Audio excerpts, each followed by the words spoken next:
Court में पहले से ही यहाँ अंबेडकर की मूर्ति लगी हुई है, तो जब फिर हाई कोर्ट में विरोध करने का कोई मतलब नहीं होता।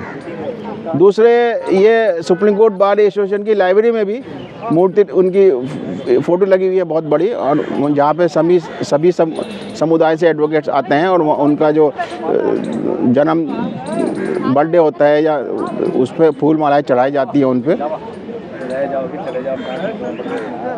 और दूसरी बात यह है कि कोई भी अगर विरोध करना है तो शांतिपूर्वक होना चाहिए और कानूनी रूप से होना चाहिए। किसी रूप से कहाँ, वहाँ तो लठ टांगे जा रहे हैं, वही गलत है। कानूनी रूप से जो उसका विरोध होना चाहिए।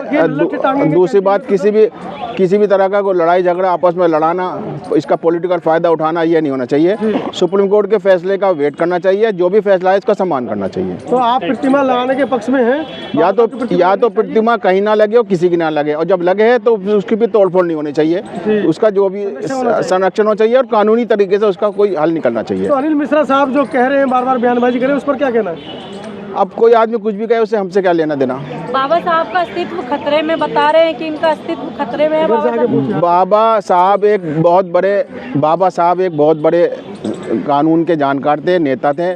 उनका हिंदुस्तान को बनाने में बहुत बड़ा योगदान है। अगर वो मोहम्मद अली जिन्ना के साथ चले जाते और जैसे मुस्लिम समुदाय में बंटवारा हुआ है, ऐसे हिंदू समाज में बंटवारा होता कि आपको पाकिस्तान जाना जिन्ना के साथ या हिंदुस्तान के जाना, तब आप सोचिए कितना बड़ा हिंदुस्तान बनता और कितना नुकसान होता हिंदुस्तान का। तो अनिल मिश्रा का तो कहना भी है कि बाबा साहब का अस्तित्व खतरे में और नीले कबूतरों के पर काटे जाएंगे जल्दी। आजकल कोई भी कुछ भी क्या, हम इसको क्या कह सकते हैं। इसके लिए तो फिर अगर वो कुछ गलत करें तो आप दलित समाज को आगे जाना चाहिए, उनका कानूनी विरोध करना चाहिए, उनके खिलाफ FIR होनी चाहिए, उनके कानूनी कार्रवाई जो भी है प्रक्रिया होनी चाहिए अगर उन्होंने गलत कहा तो। लेकिन वो ये भी कह रहे हैं साथ में कि SC/ST एक्ट जो है काला कानून और इस पर तुरंत FIR हो जाती है, गिरफ्तारी हो जाती है, इसको खत्म करना चाहिए SC/ST एक्ट को।